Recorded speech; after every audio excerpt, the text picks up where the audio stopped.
to train nga discipline is magkaiba. Ang discipline nga train is iba.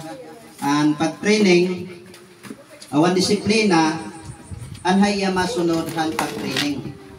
Ibali mauna ang training, usaan disiplina. Ibig sabihin, di rin mo pwede disiplinahon ang usa ka bata unless di rin mo anay tutduan. Tama ba?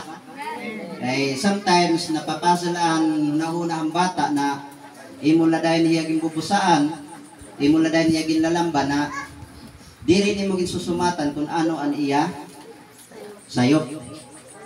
Di ba? Amen ba ka mo magsunan? Yeah, may mga time na sugad. Pero, ini natin bubuhaton niya na aton unahon kung unan natin pagtutdohan mga bata. Diri kita dahil madiretsuhan disiplina, kahit sa'yo pa man yan ang pagdisiplina, masunod itong hiya, kahumani mo tutdoe. Kahumani mo iya pagtutdoe, diri nga niya mahibalo or iya supakon, di na masulod ang gintatawag na disiplina. Ato ito iya bantayan may sunan ha tungod kay siring ko pa man gani. Damo ako nakikita inihiyan na sugad inihiyan obserbaran ako. Damo na ako. Pwede makaroon tubig. Pwede makaroon tubig. Diba? Bago na obserbaran na diretso disiplina pero waray pangani tutdoe. Wa patudloe. So, ipakayana dida, pangutana dida, mahibabaro bahiya na waray man hiya sumati kung ano ang iya dapat buhaton. Amen ba? So, gikinahanglan aton anay tutduan. Now, sumala din sa Book of Proverbs, paligog basa. Insay na mga Biblia diha. Chapter 22, verse 6 and Book of Proverbs. Bansaya ang bata diya sa dalan nga iyang pagalaktan. Bisan kung siya mapigulan na, siya dili mugiya gikan ni anak. So nasa ring din ang mga kabuktuhan, bansaya. So unsay inyong pag-intindi sa bansay? Riningon? Ha? Praktison. So ibig sabihin, diri la ka isa, diri la kaduha, or katulo, nimo tutduan. Kay, siyempre, pag sumiringan ni bansay, ang word kasi na bansay is, bagat hanas ka na. Di ba? Bagan kuang ka na hiyak, batid, kung Tagalog ka, batid na, kung bagan hiara na ba? Ha? Expert. O, expert na. Baga, kuwan na guliya mo nito sa buhano, kung baga hanas. Di ba? Kay, ang siring din bansaya ang bata diha sa dalan nga iyang pagalaktan.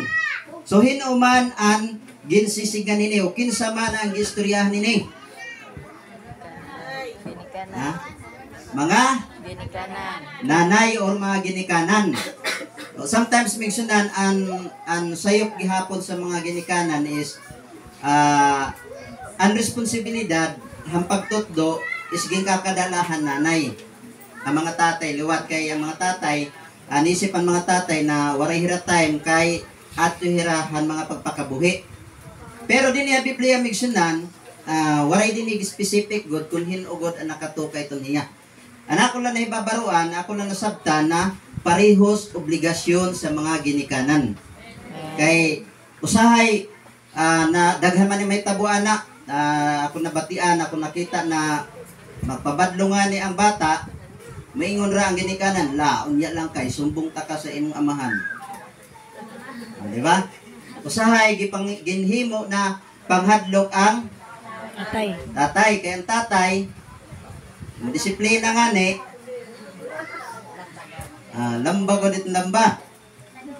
Di ba? Pero, tama ba ito niya migsunan na pamaagit suga dito niya? Kaya siyempre, ang ginikanan, Muslim, ginikanan magudin niya ang nanay, na nakadahan ira panimalay na nakapokus na hiya pagtutdo o pagbantayhan niya mga anak. So, dapat number 1, ada ha iya didaan pagtitikang itong pagbansay ang bata, diri na mahulat na masiring na mahulot pa kan tatay. Kaya tatay, iba man ito niya. Iba man na niya sinisiring na linya. Amo nga ni, mapapansin nato ng tatay, kung masina nga nilo tinduro na anak, usahay malaguman ko dan bata. Pero apart na bilang obligasyon, bilang mga kag-anak, medyo aton ito niya hatagan, hindi ako napagtagad. So nasing din bansaya ang bata diha sa dalan nga iyang pagalaktan. No. Kay balo na ta kung unsa ang dalan na gisgutan dinhi. Amen. Kabalo na ba mong gisunan? Amen. Ha?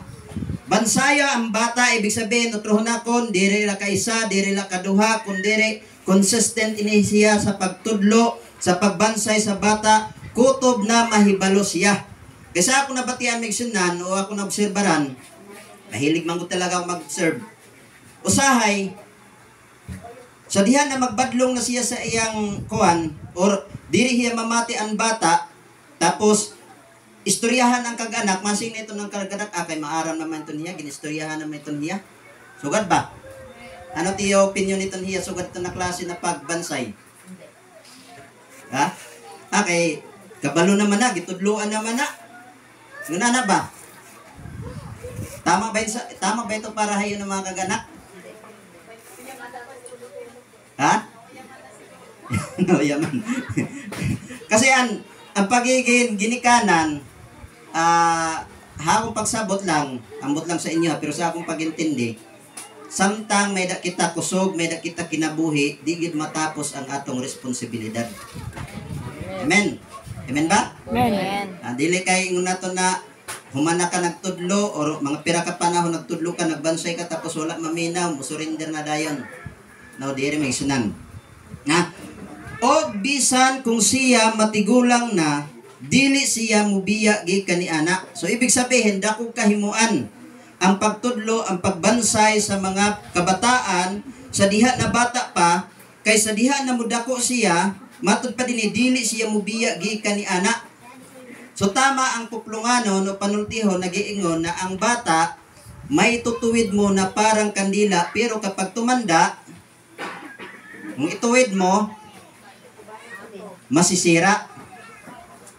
Testingan mo pagbadlong, pagsaway kung dako na, maato na hay mo, musukol na.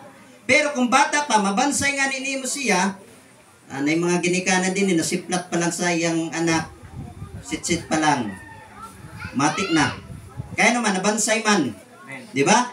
Pero kung wala nga ni mabansay migsunan, ang resulta ni anak, di na siya mamatik. Now, kung kita bilang mga ginikanan, sao mananato? Diba? So, number 1 ni migsunan, kung unsao na ito pagbansay sa bata, anyway, kay mga, na naman yun mo yung mga anak, yung pangaligin ako na, ambot nga nung ako may gitagaan o authority sa pagtudlo, na wak man ko'y anak. Wak man ko'y kuhan. Pero na ako'y binuhi. Dili mananapa or hayop na binuhi. Tao, magyapon. Ha? So, para sa inyo ha, sa inyo lang na part, mga lang ko gamay na mga opinion. Giunsa ninyo pagbansay sa inyong mga anak. Dire anay, bisan usa lang. Di nato usaw-usaw kay mahurot at oras, bisan isa lang. Kinsay mo volunteer dire dapit. Ha? Dito pala. Ato pala kabila. Okay, say mo volunteer. Kuan. Unsa? Dito, dire. Dire ko no. Sige, bisan usa lang. Unsa sa iyo na part, unsaon ninyo, giunsa ninyo pagbansay sa inyong mga anak. Sige, kung kaulaw kay. Oh. Para haakon, yan na kay mga good pa mananatok mga anak. Haakon nga bahin, tikang talagahan kuan ito ba nga may bot-bot na itapon ng anak. And then maaram naman nila itong diri nga tanan, pero saring pa may labit akon kung nakita man kamo nga baga may pagka-advance ita akong mga babies. Ito nga samtang ko tayo pera ginyayak man kuwera kung ano ang diri maupay ngan an maupay. Kay saring ko ngan saring ko era diri good sitwasyon. E damo it na-adapt nga diri maupay pero siring pa man diri ito hiya maiwasan pero permi ko hay ragin re-remind nga kinahanglan magkamay dago din kahadlok labaw nga tanan nga daha Ginoo. Kan bisan man namon sa hapon usay na stress ako kay usay diri lagi namati. Inen amoy to nga hadida nga nakita na ko na naglabi na di ako pamanay. Kay ini lagi baga maaram na ya bata pa lang nito ha, maaram na ya bumaton. Haapon yan ang sitwasyon, maaram na ya bumaton. So amoy to haapon sa rin ko ya. It na yung baba ka rito baga sa rin ko pagpupos na tungkot nga yung baba sa rin ko. Kay sa rin ko ya, kailangan mamalait mag-iisog, diri ka pwede mag-isog kay ako iti mo ginikanan nga haapon ka mamamati. Nga imo papa sa rin ko iya. Nga sa rin ko kailangan yan na pala gutay ka pala mamamati ka na kay pagdako nimo at least maaram ka na kung ano ang maupay nga andiri. Okay. Nabati niya magsunan. O dire, pikas. Kaya naman, it must share.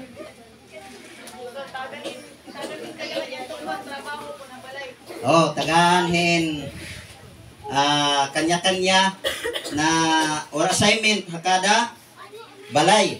Kumbaga trabaho na kada balay. Ibig sabihin, gitututuan ng mga trabaho. So di na migsunan, di hakon. Ang number 1 migsunan na akon baga gingkuhaan din base kung unsaon pagbansay sa bata is build a strong relation to God.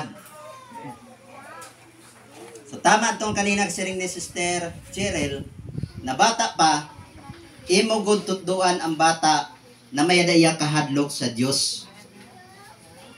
Amen. Kaya no sa kabata, samtang bata pa hiya, matraining nga ni hiya sa pagkilala hanaton Ginoo. Pagdako niya migsinan, magkakamayada ko dito niya kahadlok.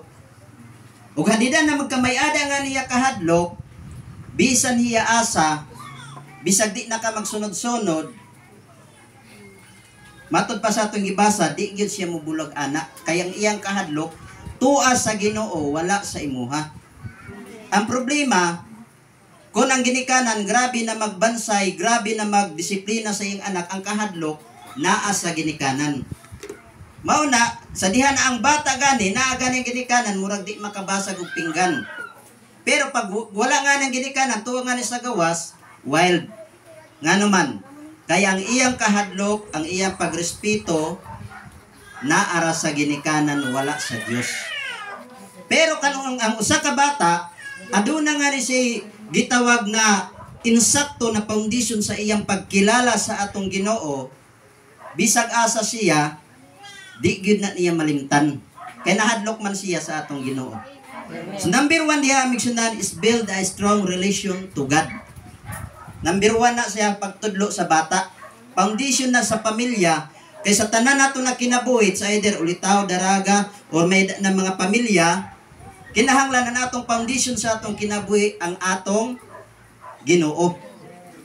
Kay kung naanga ni diha ang Ginoo migsunan sa atong nagapataliwala sa atong pamilya mo sentro sa atong pamilya migsunan kanang pagpangalagad sa Ginoo, dako kayo siya kahimuan. Amen.